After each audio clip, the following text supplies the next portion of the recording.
ఈరోజు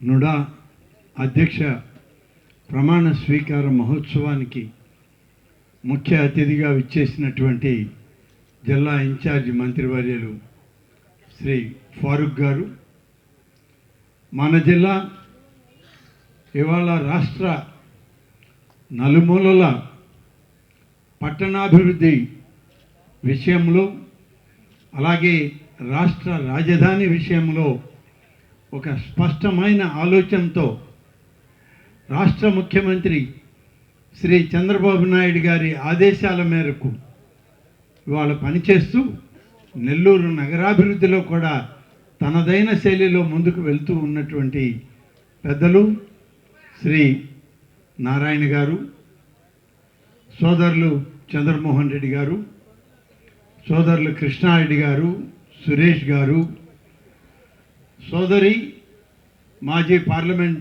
సభ్యులు, మాజీ కేంద్ర మంత్రివర్యులు, ప్రస్తుత టీటీడీ బోర్డు సభ్యులైనటువంటి శ్రీమతి పనబాక లక్ష్మి గారు, సోదరులు శ్రీధర్ రెడ్డి గారు, ఇవాళ ఈ కార్యక్రమానికి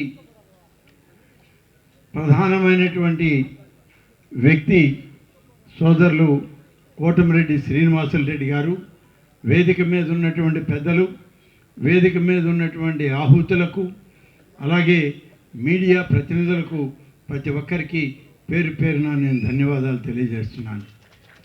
ఈనాడు ఈ కార్యక్రమం ఇంత ఉత్సాహభరితంగా ఎందరి పెద్దల యొక్క సమక్షంలో శ్రీనివాసులు రెడ్డి గారి యొక్క ప్రమాణ స్వీకార మహోత్సవం జరుగుతూ ఉంది.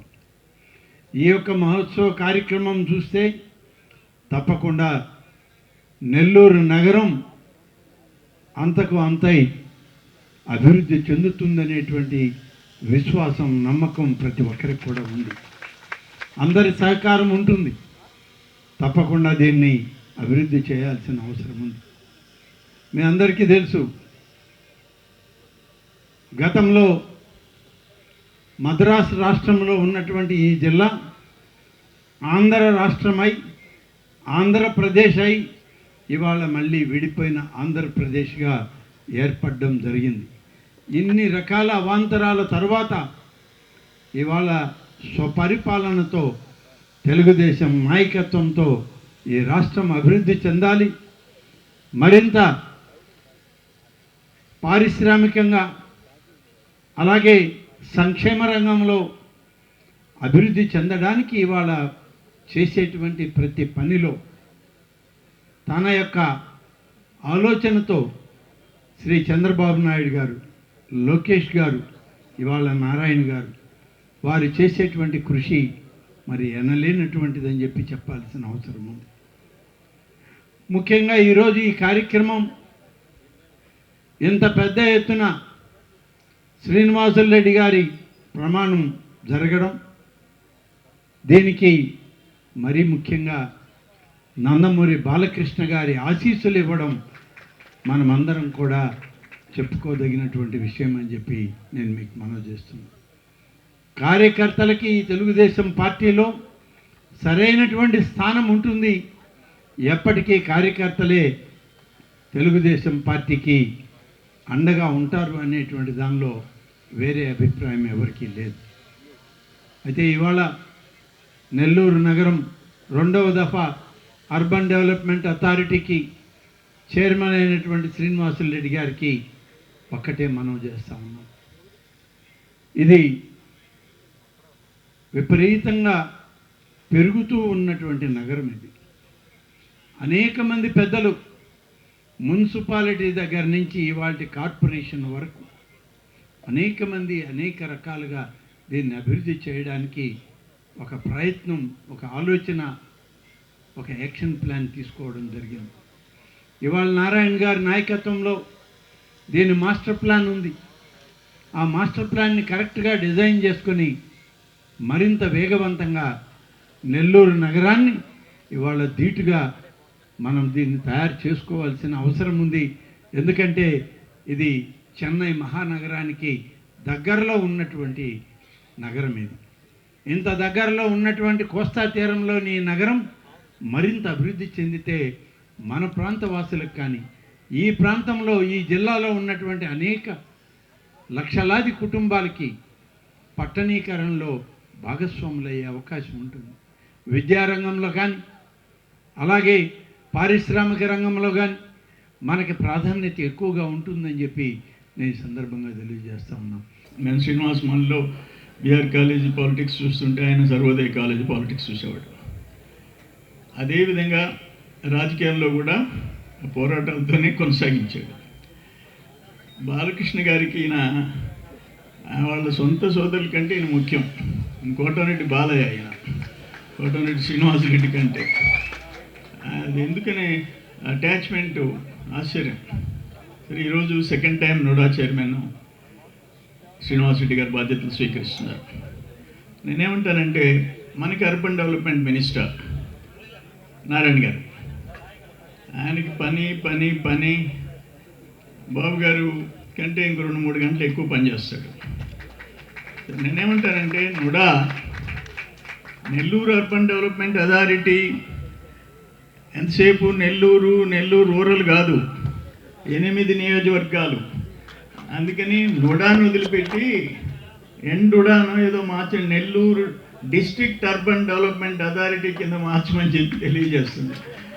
మీకు ఒక యంగ్ మ్యాన్ మున్సిపల్ కమిషనర్గా నుడా వైస్ చైర్మన్గా ఉన్నారు. మీరు అందరు కలిసి ప్లాన్ చేయండి. వారార్ ఔటర్ రింగ్ రోడ్ నారాయణ గారు అనుకుంటే ఔటర్ రింగ్ రోడ్ వస్తుంది. ఇప్పుడు అక్కడ 40,000 చిల్లర కోట్లతో టెండర్స్ పిలిపించేస్తున్నాడు. 5 ఏళ్ళు మూలబడిపోయింది Amaravati. More than 40,000 crores. Asian bank అంటారా, వరల్డ్ బ్యాంక్ అంటారా, అసలు అంత పెద్ద మొత్తం. అవి చదువుతుంటే సీఎం గారు రివ్యూ చేసింది. ఒక అసెంబ్లీ, ఒక సెక్రటేరియట్ అసెంబ్లీ పైన నిలబడితే మొత్తం ఆ జిల్లా అంతా కనిపిస్తుంది. మల్టీ స్టోరీ బిల్డింగ్స్ ఇవన్నీ ప్లాన్ చేస్తున్నారు. దాంట్లో ఒక 5% నెల్లూరు మీద కాన్సన్ట్రేట్ చేయండి. Nellore outer ring road plan చేయండి. ఇంకొకటి సేనాయికి నా సలహా, పచ్చదనం. చెట్లు కొట్టేస్తున్నారు. ఇప్పుడు నెల్లూరు చెన్నై కలకత్తా రోడ్డు, అప్పుడు నేను మంత్రి గుండా ముఖ్యమంత్రిగా చంద్రబాబు నాయుడు గారు Nellore Madras Chennai road first 4 lane foundation వేసినారు అప్పటి కేంద్ర మంత్రి వచ్చి. అక్కడ అది అయిపోయిన తర్వాత చెట్లు నాటారు, మళ్ళీ చెట్లు వచ్చినాయి. నెల్లూరు విజయవాడ బోండి, ఎక్కడన్నా చెట్టు కింద ఆపి పోత ఇంటి నుంచి తెచ్చుకున్న క్యారియరు భోజనమో టిఫినో చేయాలంటే చెట్టే కనపడుతుంది.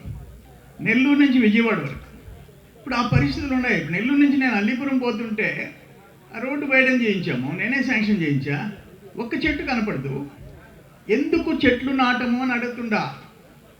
Municipality plus urban development authority మీకుండే కోట్ల రూపాయల్లో ఎంత అవుద్ది ఆ సైడ్ ఈ సైడ్ చెట్లు నాటేదానికి? నేను నెల్లూరు మైపాడు రోడ్డు వెడల్పు చేయించినప్పుడు బ్యూటిఫుల్ రోడ్ వేయించాం, చెట్లు నాటించా. ఇప్పుడు పోయి చూడండి, కోనసీమ ఉన్నట్టుంటుంది నెల్లూరు మైపాడు రోడ్డు. ఆ పరిస్థితి మనం తెచ్చుకోవాల్సిన అవసరం ఉంది అంటున్నా.